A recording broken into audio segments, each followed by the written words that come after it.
ही वाले तूफान की बंगाल की खाड़ी में उठा चक्रवाती तूफान यास बेहद गंभीर तूफान में तब्दील हो गया है। ओडिशा के दक्षिण में बालासोर से तूफान की टक्कर हुई। 130 से 140 किलोमीटर प्रति घंटे की रफ्तार से हवाएं चल रही है। समंदर में तेज लहरें उठ रही है। पूर्व मेदिनीपुर जिले के दीघा में तेज हवाओं के साथ नारियल के पेड़ से भी ऊंची समुद्री लहरें देखी गई। झारखंड में इस तूफान का केंद्र कल तक गुजरने का पूर्वानुमान लगाया जा रहा है और उससे पहले से ही तूफान का असर दिखने लगा है। कई जिलों में हवाओं के साथ मूसलाधार बारिश भी होने लगी है।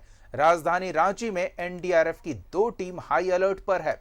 साथ ही विभिन्न जगहों पर लोगों को जागरूक भी किया गया है। पूर्वी सिंहभूम, पश्चिमी सिंहभूम, सरायकेला खरसावां में इस तूफान का व्यापक असर देखे जाने की संभावना है। वहीं ओडिशा से सटे सिमडेगा, खूंटी, गुमला जिले में भी लगातार बारिश हो रही है और सभी जिले अलर्ट मोड पर हैं। हेल्पलाइन नंबर जारी किए गए हैं ताकि जल्द प्रशासन तक लोग अपनी समस्या पहुंचा सकें और प्रशासनिक अमला उनकी मदद के लिए जल्द से जल्द उन तक पहुंचे। इधर बिजली विभाग, आपदा विभाग, वन विभाग, नगर निकाय, अस्पताल, सभी आवश्यक सेवाओं को अलर्ट पर रखा गया है। लोगों को घर से बाहर न निकलने की सलाह दी गई है।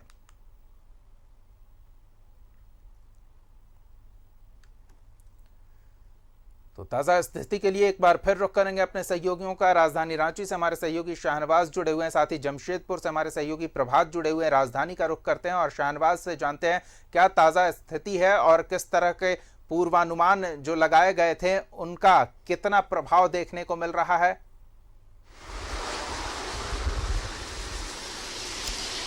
जय दीपक, मैं राजधानी रांची के जो सचिवालय है उस इलाके में, मंत्रालय के आसपास हूं, जिसको एचईसी का एरिया कहा जाता है। आप देख सकते हैं सड़कों पे बहुत ही इक्का दुक्का वाहन चलते हुए दिखाई दे रहे हैं। बारिश सुबह से हो रही है, अगर हम कहें तो रात से ही बारिश हो रही है लगातार रुक रुक के, और सड़कों पे सन्नाटा छाया हुआ है।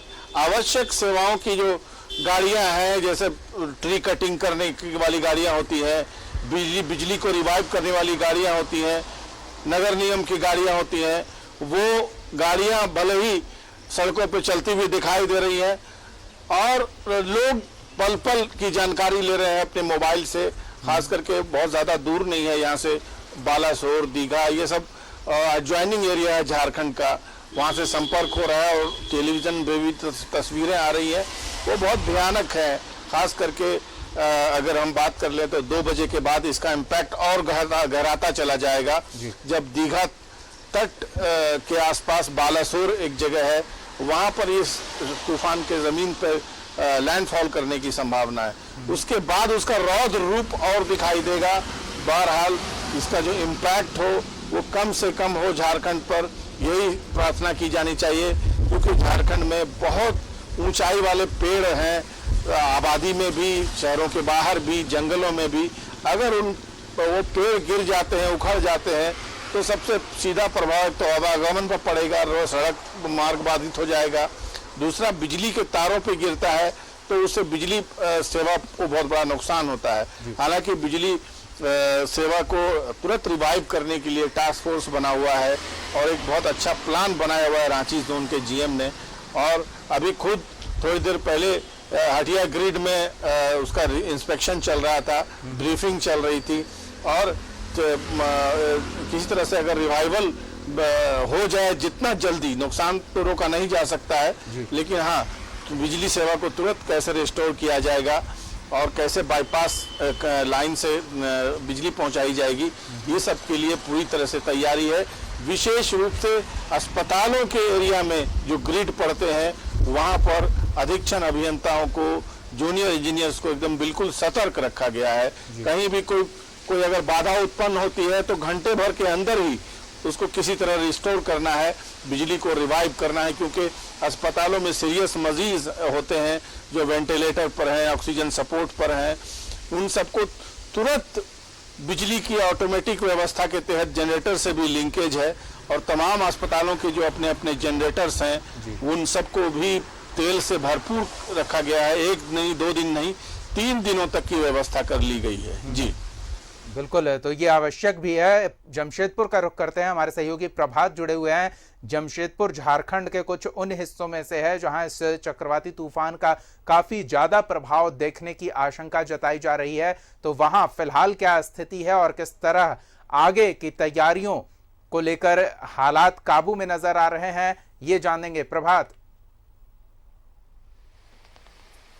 बिल्कुल दीपक, देखिए जो यस तूफान है वो टकरा चुका है उड़ीसा के बालासोर के आसपास, और इसका असर भी देखने को मिल रहा है कि जो पोटका विधानसभा क्षेत्र के जो डुमरिया के क्षेत्र में है, बिजली के 1-2 पोल उखड़ गए हैं, कई ऐसे पेड़ हैं जो उखड़ के गिर गए हैं। हालांकि उसका अभी वेव जो है यहाँ पहुँचा नहीं है, लेकिन लगातार जो बारिश हो रही है, हवाएं चल रही है। मैं आपको दिखाना चाहता हूँ, सहयोग होंगे, किस तरीके से हवाएं कितना तेज है, और बारिश भी सुबह से ही हो रही है और बारिश बंद भी नहीं हुआ। बारिश के साथ साथ हवाएं तेज चल रही है। आप देख सकते हैं स्क्रीन में किस तरीके से हवाएं चल रही है, बारिश का जो पानी गिर रहा है किस तरीके से हवा में उड़ जा रहा है। और शहरी क्षेत्र में बोले तो शहरी क्षेत्र में 1-2 जगह ऐसे जगह हैं जहां सुबह से बारिश होने के कारण वो पेड़ नीचे गिर चुका है। हालांकि जो वेव आने वाला है वो अभी तक पहुंचा नहीं। जैसे ये बताया जाता है, जब तूफान टकराती है तो उससे 2-3 घंटे लग के 3 घंटे के 4 घंटे के आसपास ये क्षेत्र में पहुंचेगी। लेकिन अब ये देखना है कि वो तूफान का टकराने के बाद क्या रफ्तार रहता है। जैसे